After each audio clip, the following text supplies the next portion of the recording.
इन्नल हम्दुलिल्लाहि वस्सलातु अला रसूलिल्लाहि वस्सलामु अला मन इत्तबअ बिसुन्नति हबीबिल्लाहि अम्मा बाद। अल्लाह जे नबी सल्लल्लाहु अलैहि वसल्लम जो मुबारक फरमान है, ला युमिनु अहदुकुम हत्ता अकूना अहब्बा इलैहि मिन वालिदिही व वलदिही वन्नासि अजमाइन।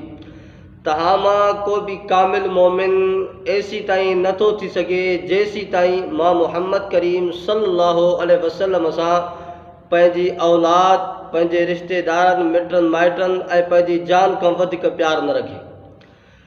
बरे सग़ीर जे अंदरि अकाबरीन उलमाए देवबंद जॾहिं दीनी ख़िदमात कयूं त अकाबरीन उलमाए देवबंद ते अहले बिदअत जे तरफ़ां हिकु अवाम जे अंदरि जेको मशहूरु एतिराज़ कयो वियो, से एतिराज़ उहो ही आहे त नऊज़ बिल्लाह उलमाए देवबंद अल्लाह जे नबी सल्लल्लाहु अलैहि वसल्लम सां प्यार न कंदा आहिनि बल्कि गुस्ताख़ आहिनि, जॾहिं त हक़ीक़त बिल्कुलु इन जे ख़िलाफ़ आहे।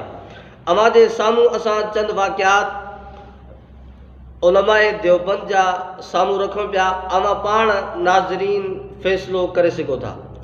दारुल उलूम देवबंद जो मेन बानी, दारुल उलूम देवबंद जो असास साहिब तहज़ीर नास हज़रत मौलाना हुज्जतुल इस्लाम क़ासिमुल उलूम वल ख़ैरात मौलाना मोहम्मद क़ासिम नानोतवी रहमहुल्लाह उन जे बारे में अचे पियो।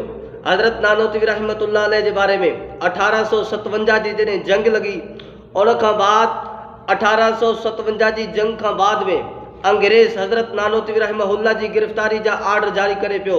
हज़रत मौलाना क़ासिम नानोतवी रहमहुल्लाह खे पंहिंजे मुरीदनि ऐं पंहिंजे शागिर्दनि कंहिं जॻह ते लिकायो आहे, छुपायो आहे। हज़रत नानोतवी रहमतुल्लाह अलैह छुपे कोन थो। 3 ॾींहं छुपण खां बाद वरी ज़ाहिर पियो थिए, वरी ज़ाहिर थिए। माण्हुनि पुछियो, साईं अंग्रेज़ अवां जे ख़िलाफ़ आहे, अंग्रेज़ अवां खे गिरफ़्तार करणु पियो चाहे, पोइ अवां वरी 3 ॾींहंनि खां बाद वरी साॻी ज़ाहिर थिया हो। हे उम्मत मुस्लिमा खे हिकिड़ो वॾो धचको ईंदो जो तव्हां खे अंग्रेज़ गिरफ़्तार करे ईंदो। सलाम में अक़ीदत पेश कयां थो क़ासिमुल उलूम वल ख़ैरात हुज्जतुल्लाह अलल हज़रत मौलाना नानोतवी रहमहुल्लाह खे। हज़रत नानोतवी रहमहुल्लाह फरमायो, 3 ॾींहं लिकण अल्लाह जे नबी सल्लल्लाहु अलैहि वसल्लम जी सुन्नत आहे। केतिरो हज़रत नानोतवी रहमहुल्लाह जो सुन्नत सां प्यार, सुन्नत सां इश्क, सुन्नत सां मोहब्बत इहो साफ़ वाज़े आहे त रसूलुल्लाह सल्लल्लाहु अलैहि वसल्लम जी मोहब्बत उन्हनि जे सीने जे अंदरि भरियल हुई। हज़रत नानोतवी रहमहुल्लाह खां बाद हज़रत गंगोही खे ॾिसनि था, फ़क़ीहुन नफ़्स हज़रत मौलाना रशीद अहमद गंगोही रहमहुल्लाह। हज़रत मौलाना रशीद अहमद गंगोही रहमहुल्लाह ॾे जॾहिं खोखड़ियूं खारकूं खाई करे जॾहिं सऊदी जूं खारकूं ईंदियूं हुयूं, सऊदी जे खारकनि जे खाइण खां बाद उन खां बाद में हज़रत गंगोही रहमहुल्लाह उन खोखड़ियुनि खे उनखे पी करे ऐं उनखे पाण खाईंदा हुआ। इन जे करे इहो इश्क हो, मोहब्बत हुई अकाबरीन उलमाए देवबंद जो अल्लाह जे नबी सल्लल्लाहु अलैहि वसल्लम सां। इन खां बाद शेखुल हिंद मौलाना महमूद हसन देवबंदी रहमहुल्लाह खे ॾिसो था। शेखुल हिंद रहमतुल्लाह अलैह वितर खां बाद बरकातूं वेही करे पढ़े थो। साथी पुछनि था, साईं वेही करे पढ़ त सवाब तमामु घटि थींदो आहे। हज़रत शेखुल हिंद रहमहुल्लाह फरमायो, सवाब बिल्कुलु घटि थिए, लेकिन अल्लाह जे नबी हज़रत मोहम्मद मुस्तफ़ा सल्लल्लाहु अलैहि वसल्लम जी सुन्नत चूंकि वेही करे पढ़ा वितर खां बाद बरकातूं, इन करे मां शेखुल हिंद महमूद हसन देवबंदी बि उन सुन्नत खे अदा करे बरकातूं वेही करे पढ़ा पियो। ॾिसो उलमाए देवबंद जो अल्लाह जे प्यारे नबी हज़रत मोहम्मद मुस्तफ़ा सल्लल्लाहु अलैहि वसल्लम सां केतिरो इश्क ऐं मोहब्बत आहे। हज़रत कश्मीरी अनवर शाह कश्मीरी रहमहुल्लाह जॾहिं अलील आहिनि, बीमार आहिनि, एतिरा बीमार आहिनि जो डॉक्टर मशवरो ॾियनि पिया, साईं आराम कयो, साईं हेॾे होॾे ॿाहिरि न निकिरो। हज़रत मौलाना अनवर शाह कश्मीरी रहमहुल्लाह वटि ख़त पहुतो आहे, ख़त मुक़दमा बहावलपुर जे लाइ।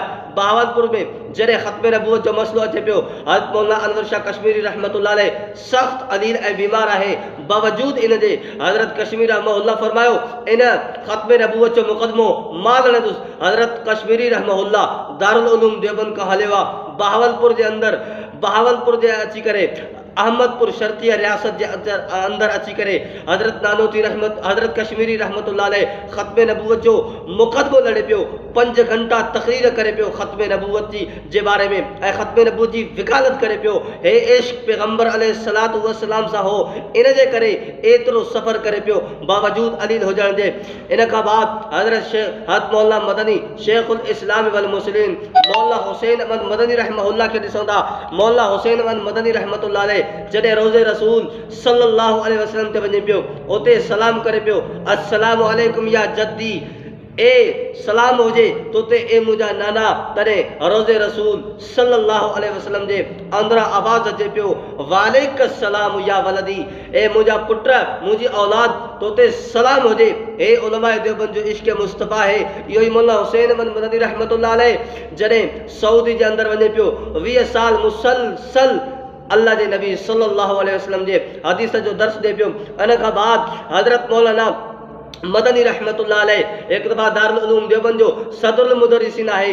दारुल उलूम देवबंद जो एतिरो मुफ़क्किर आहे हज़रत मदनी रहमतुल्लाह अलैह दारुल उलूम देवबंद जे चमड़ जे अंदर दारुल उलूम देवबंद जे पार्क जे अंदर हज़रत मदनी रहमतुल्लाह अलैह बबुर जो वण हणनि था।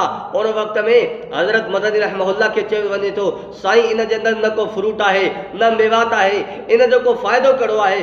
हज़रत मदनी जे इन जवाब तो सलाम हज़रत मदनी रहमतुल्लाह अलैह फरमायो असल मसलो ही आहे हे मूंखे वण मां ॾिसां थो मूंखे उन्हनि सहाबा जी यादि अचे थी जंहिंजे बारे में अल्लाह जो क़ुर चयो आहे लक़द रदियल्लाहु अनिल मुमिनीन इज़ युबाइऊनका तहत शजरा।